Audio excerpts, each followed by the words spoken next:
Welcome to the WatersTechnology Awards winners interviews, where CompatibL won the category for the best buy-side AI platform or tool in this year's BST Awards. Now, joining me to discuss the win is Alexander Sokol. Alexander, really good to see you again, and congratulations to you and, of course, to all your colleagues for yet another win in the BST Awards. Thank you. It's a pleasure to be here. Good. Now, Alexander, in addition to your recent BST Award success, CompatibL also won the Best AI Technology Provider category in this year's American Financial Technology Awards, thanks to its groundbreaking CompatibL AI offering. What I want to know from you then is, can you just explain a little bit about what the platform does and how it was conceived? In other words, did the impetus for its development come from within CompatibL or externally from clients? Right, thank you. Well, CompatibL AI is our premier offering. That's where all of the functionality that we offer in AI is delivered. Yep. And this offering actually existed. Our first AI delivery was 3 months after OpenAI released the models. We're already working on AI within 3 months of the original ChatGPT release. But the module today, CompatibL AI today, is radically different from what was a year ago, because we rebuilt it from the ground up based on the findings from our research in the psychology of AI. And we've been talking about this research at many conferences this year, and actually we're writing a paper as well. And what we found is that reliability of AI, and I'm speaking specifically about reliability because this is usually the Achilles heel, or the most difficult thing to achieve with AI-based workflows.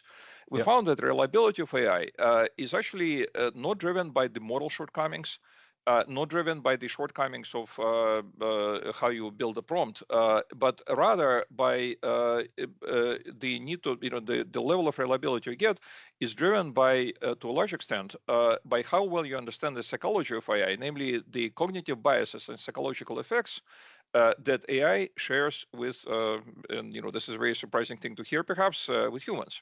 It turns out that, and our research shows, and of course also there are many research papers from Google, from many other AI researchers, both within the companies that build the models and outside. It turns out that large language models share a surprising number of cognitive biases and psychological effects with humans. And these effects, of course, there is a profession of behavioral psychology, and it was fortunately popularized. In fact, it's extremely well known through the work by Daniel Kahneman, who wrote a very famous book called Thinking Fast and Slow. Actually, he wrote also with co-authors another book called Noise, which is just as important. So these books, these groundbreaking books, brought to the mainstream the concept of behavioral psychology, and introduced many of the effects and cognitive biases that are very important for humans, and some of them actually quite surprising. Like, for example, the incredible randomness that of human response, where they've shown that, for example, an admissions officer seeing the same application would rate it differently based on external factors, like, for example, if it's sunny or outside or not, if it's before or after lunch. There was a very famous study where judges were found to give on average several more years of a prison sentence to a defendant, depending on whether the time of day of when the trial was conducted, because they're first happy in the morning, give a smaller sentence, then before lunch they're hungry, upset, they're waiting for lunch, they give a longer sentence, then right after lunch they give a lenient sentence, and then toward again increases again, which is of course incredibly unfair to the defendant. Now, coming back to AI, it turns out, of course, AI doesn't get hungry. So that's maybe one single example where it's not really shared with AI. But almost everything else, like with a very few exceptions, AI is subject to human cognitive biases. And for two reasons, right? So one is that some of these biases are simply learned from its what researchers call training corpus, right? So in other words, from the internet, from everything that was provided for training. So some behaviors that humans exhibit, AI simply learns. That's actually not surprising. But what's surprising is that some of this is clearly not learned. Some of this clearly is the result of functioning of the transformer architecture inside AI. And the parallels between how AI works and how humans process data it actually indicates that perhaps there are more similarities between the human cognitive process, what goes on in here, and the transformer architecture. I'll give you one example. Imagine that you're reading something very familiar, right? You're reading something very familiar, and you kind of know where it's going, right? It's a long paragraph. You've seen something like that before. You think you know where it's going. Maybe it's a legal disclaimer, right? And you skip to the end. You don't really read every word. So it's very surprising how inattentive people could be if they expect something. There's a very famous thing called the Moses illusion. And it goes like this, right? So you say, of all of the animals Moses put in the ark, are there any that's not a pair? Most people immediately start thinking, okay, well, humans maybe not a pair because not just two humans. So what in fact, the real trick here is that it was Noah who had the ark, right? Yep. Moses had the commandments, right? The majority of people, me included, right? And actually, I did this experiment in front of pretty large Quant audiences. Many people in the audience, and I fell for it myself. Majority of people, more than 50% of people, much more actually than 50% people fall for it. Well, interesting enough, AI also falls for it, right? And that's because you know why AI falls for it, right? I will not venture into human psychology, but we know why AI falls for it. There is an attention mechanism that is supposed to focus what the model responds on the most important thing in the sentence. And if it looks like something like it's familiar, then it focuses attention on the wrong thing, right? So in other words, instead of focusing attention on Noah versus Moses, and actually, of course, you cannot ask AI this. AI is incredibly erudite. So we had to invent a different question, which tested for the same bias or same psychological effect and was related actually to regulation. But the model failed to focus on the right thing, where this paragraph, legal clause, which was the standard clause, which is very well known to AI, except we changed one thing in it.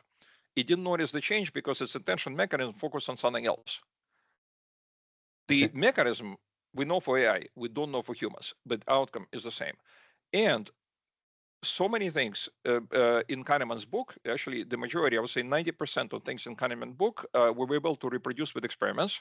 And this is, of course, compatible as part of a very active research field where, if you Google psychology of AI, you can see that, there are many hits on that, including some very mainstream research group working on this. So what we found is that, especially in the financial industry, buy side, sell side as well, right? So buy side, sell side, when engineers build AI workflows, so when software vendors build AI workflows, the last thing they think about is psychology. But it turns out that if you eliminate the biases, the effects, basically the impact of psychology on the reliability, you get actually to this last stubborn, 3-4%. It's a very well-known problem in AI that it's very, very hard to get to the last few percent of accuracy, right, when the model misfires. It's very easy to get like 80% accurate, 90% accurate, 95 maybe even. But then getting to 100 or very close to 100 is incredibly hard. And what we found is that the last few, like you talk to ChatGPT, you talk to, an AI model, right? So most of the times, right, sometimes it just gives you totally unexpected answer, not what you want, right? We all know that, right, when we work with the chat. And of course, when we're in the chat, we just say, well, that's what I meant is this. If it's an unattended workflow, you cannot do that, right? So you need it to be reliable.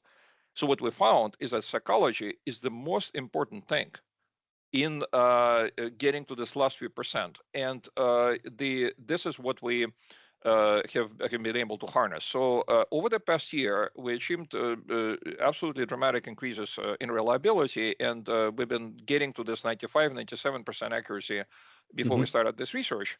Then we realized what was holding us back from achieving near 100% accuracy and exceeding human accuracy is actually psychology and not engineering and not the model limitations. So we built these new modules, credit advisor AI, compliance advisor, and legal advisor AI.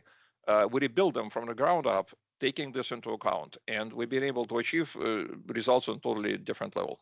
Okay. That gives us a really good kind of rounded view of exactly what you guys have been up to in the last year or so. What I want to know from you, Alexander, then is what are the practical implications for capital markets firms using CompatibL's AI solution? And how do firms stand to benefit from its use? And specifically, which business processes are enhanced through the use of CompatibL AI? Right. Yeah, it's a great question. So Compatible has what I would say is a somewhat unique approach to AI in a financial industry. Specifically, we don't focus on generation, right? So this is generative models, and the majority of applications focus on generation.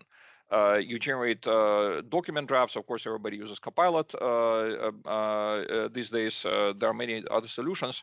So there are a lot of digital assistant applications. There are a lot of coding assistant applications. AI can be used interactively for doing research, for drafting documents. All of these applications, of course, are extremely popular. That's a very crowded field. Our focus is unique. We focus on comprehension. Namely, you start from an unstructured document, you get to data. And this is where really the value of Compatible lies, because there are many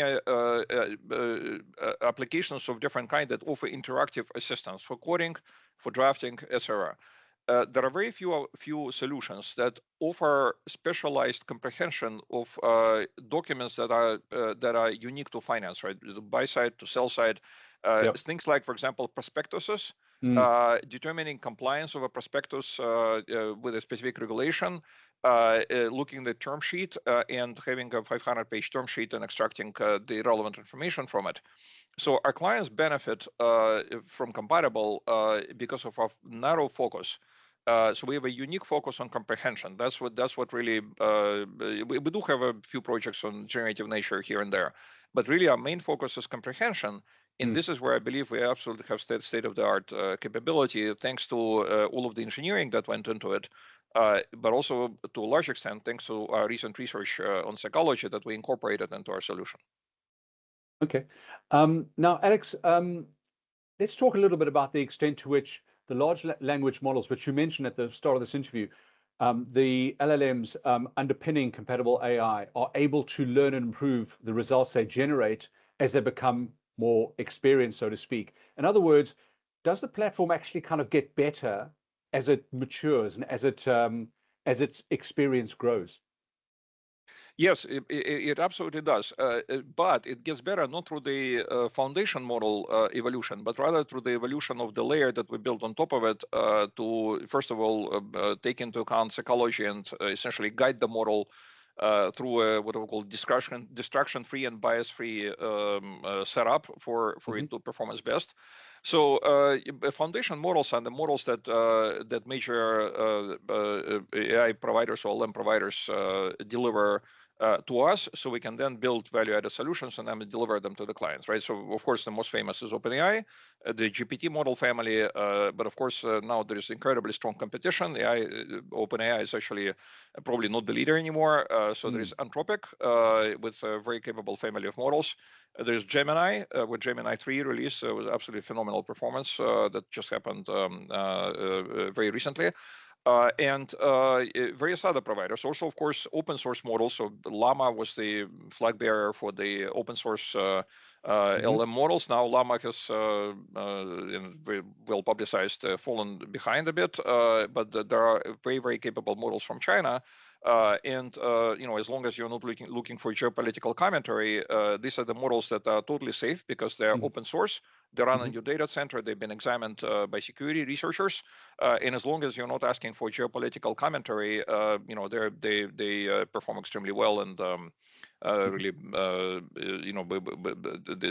now provide a very strong alternative to Llama. But the evolution of models, which of course has been amazing, and actually the main development that was recent fundamentally across all providers was the thinking models, right? So now their model is able to think to itself and come up with a better answer as opposed to coming the answer immediately. But nevertheless, I would rather have our workflow with a year-old model than the latest model without our workflow, because what we found is that it's not the model limitations, actually, at least for what we do, or what we do for our clients. And for all of these capabilities for which we received the award, the most important thing is actually getting the model into a workflow where it's free from biases and psychology doesn't affect it. And that in fact, we have a paper coming out that shows that you can have a mini model or even a nano model, right? So then the smaller, faster, cheaper models that are not as capable, Yep. providing better results with our layer around them that uses things like crowdsourcing, using voting. So these are the techniques to improve reliability through statistics, improve reliability through proper prompt design. So we're getting better results with our layer on top of the smaller models than just a straight pure foundation model without any additional engineering. So I would rather have an older model, but with what we put around them, than the new model. And the evolution you're talking about is actually, there's a slightly different mechanism for it. So when we build up our modules, we add samples, we add use cases, right? So whatever we do for clients stays with the clients, but we, in the process of software development, have examples that we've taken from open sources. Like, for example, a lot of these prospectuses, they are posted publicly on the issuer websites, etc. So every time we see that the model misfired in some way, we add an example, and we have something which also we talked about in our research called reverse lookup, which is sort of like a database where you can find the cases similar to this one and see if the model misfired there. And then we use something called corrective few shot, which is you're saying, okay, well, here's the question for you, right? We're expecting a response. And what few shot does is that you say, well, here's a few examples for you. But what we do is here, we found some examples where you didn't give the right answer to the following questions. And here's what your answer was, and here's what the correct answer was. And it turns out that that actually has incredibly powerful effect on the model understanding where it went wrong and giving the correct answer. So every time we find an example where the model misfires, we create a non-proprietary publicly, we use a public source, we use a dummy source, and reproduce this with freely available data, and then we put it into this database. So next time when the model encounters the same example, it has this guidance where it knows where it went wrong, and is able to correct it. And that's what improving here. So the more clients we get, the more users we have for the software, the better it gets, because every time we have a bug report, we change the guidance so the model doesn't misfire in the same example, and this is done in a very consistent way. So when we started, we didn't have as many examples. We can see definitely a huge improvement as we are adding these examples. We've been adding these examples throughout the year. Yeah. So a really good example of the network or community effect and how it improves software going forward. So Alexander, moving on, what has the uptake been like to date? And can you provide an example where a capital markets firm has been able to mitigate certain risks as a result of the new functionality you have released recently? Yeah, so the uptake for this model has been phenomenal. In fact, more than half of our clients who started with other functionality, trading and risk solutions, are actually also using AI. And I believe this will be probably over 80 or 90% by the end of the next year. So the uptake has been amazing, and we feel it's indicative of us delivering true value. Because one thing with AI is actually is that unlike some of the more complex quant math, which is really hard to do and takes a long time, and you need to very specific expertise on that. So AI is something that at a certain level can be done by practically anyone, especially with all of the vibe coding and coding assistant tools. So AI, I feel that it's really something that we welcome, as it keeps vendors honest, right? So you really have to prove that you're delivering value to the client for the client to take it, as opposed to just saying, well, you just have a wrap around OpenAI model, but we can do it as well. So with AI, we feel that the success of CompatibL AI, the success of all of these modules that we built, is an indication that we're delivering something. And what we're delivering is reliability, getting to this last stubborn 2, 3, 4% with the model misfires, because we have a very good understanding of why it misfires now. We spent a whole actually more than a year researching this, and also we developed ourselves, and also we studied literature. So we discovered many techniques for improving reliability. And as an example of where we reduce the client's risk, so first of all, we work in two ways, right? So one is that AI performs the task and a human supervises and approves, right? So humans performs the task, and AI flags it for any potential issues and tells the legal expert, for example, saying, well, here's the thing. Did you look at this, because your finding is potentially maybe changed if you look at this particular clause. So AI is kind of a I would say incredibly powerful or capable legal clerk, right? Who can help a lawyer or just a legal expert. Not all of them are lawyers. To do research, to notice the right things. So we're reducing risk by, first of all, introducing highly reliable workflows and more reliable than any automated workflows without this technology, or human workflows. In many cases, it's more reliable than humans alone.